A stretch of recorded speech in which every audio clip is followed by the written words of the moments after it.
State versus Gangaram, case number A226 by M by 13 by 26T.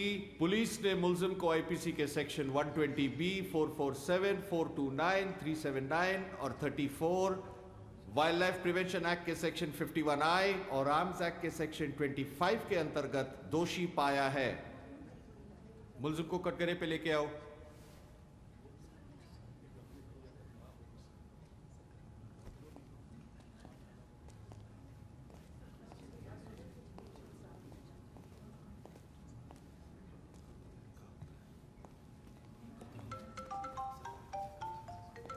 Police ने आपके ऊपर यह इल्जाम लगाया है कि आप बाघ मारने जंगल गए थे।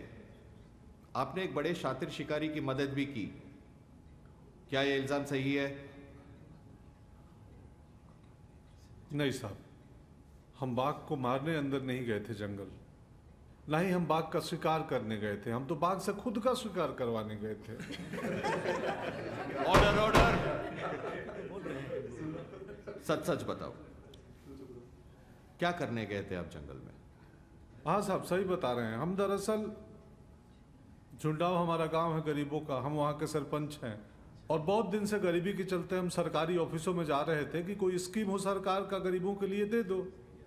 सर हमें बहुत दौड़ाया, खूब लाइन लगाया, ये लाइन वो लाइन, फिर बोले हमको वो अंतरजाल में जाओ, ऑनलाइन के लाइन में लगो।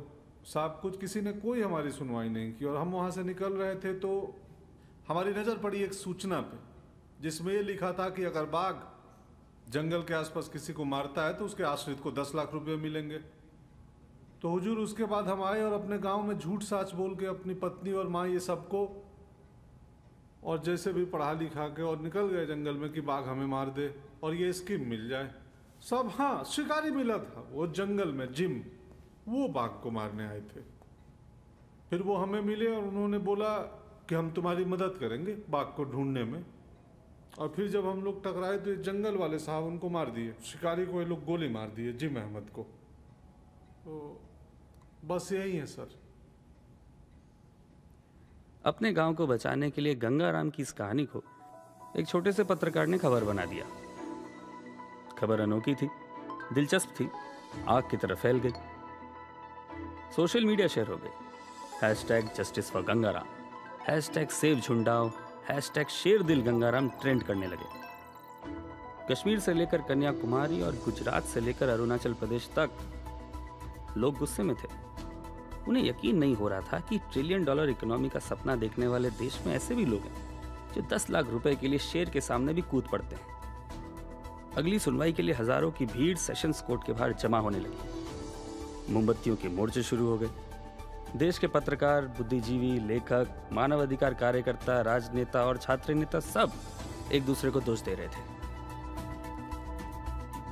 ये जो बाघ है ना, इसे पंडित जवाहरलाल नेहरू के कार्यकाल में राष्ट्र पशु घोषित किया गया और सारी समस्या यहीं से शुरू होती है। भारत का राष्ट्र पशु अगर कोई होना चाहिए तो वो गौमाता होनी चाहिए, फिर तो कोई दिक्कत नहीं होती। भाई गाय घास खाती है, वो गंगाराम को तो नहीं खाती। देखिए, बाघ या वन विभाग वाले ये साबित कर दें कि वो हमारे देश में ही पैदा हुआ है, किसी बाहरी देश में जैसे इंडोनेशिया में नहीं, तो उसके धारियों को देखकर ही पता चलता है कि वो भारत में पैदा हुआ है। हम इस फूड चेन के सबसे ऊंचे तक इसलिए नहीं आए ताकि कोई जानवर हमारा अधिकार छीन सके। ये कैसा न्याय है? एक सेकंड। जस्ट बिकॉज जानवर बोल नहीं सकते, हम उनके साथ कुछ भी करेंगे?